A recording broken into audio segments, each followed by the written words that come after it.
লঙ্কা tomato কুচু কুচু করে কেটে নেব। ডাঁটা আলু কেটে নিয়েছি মাছের সাইজ করে লম্বা লম্বা করে। এই দেখো আমাদের পুচু চলে এসছে মাছের গন্ধ পেয়ে।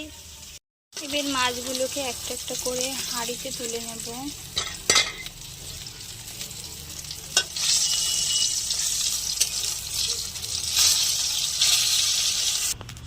এবার আমি বাকি মাছগুলো ভেজে নেব।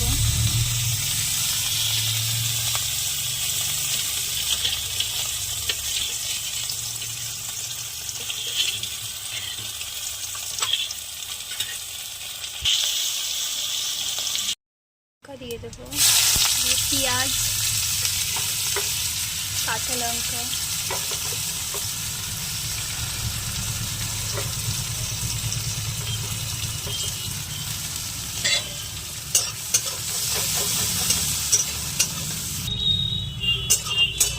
ভালো করে পেঁয়াজটাকে লাল করে নিতে হবে।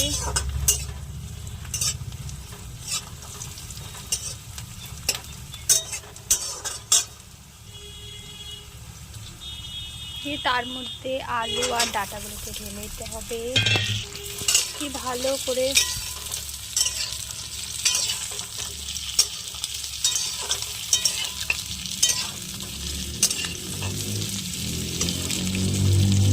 হালকা করে ভেজে নিতে হবে।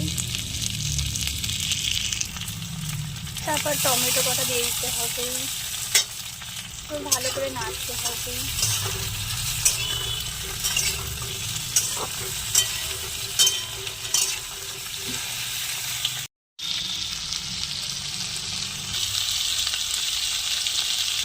লবণ হলুদ গুঁড়ো লঙ্কা গুঁড়ো জিরে গুঁড়ো ধনে গুঁড়ো দিয়ে নেড়ে নেব।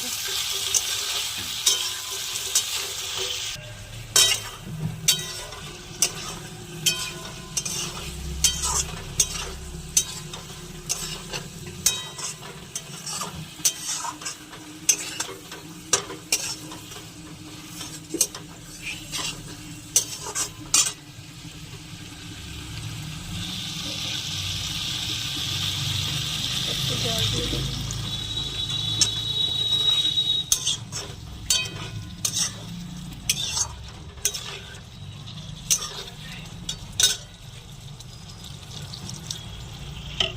মাছ কটা দিয়ে দিলাম, তরকারি ফুটে গেছে, ধনে পাতা দিয়ে দিয়েছি। আমার ডাঁটা আলুর ঝোল কমপ্লিট।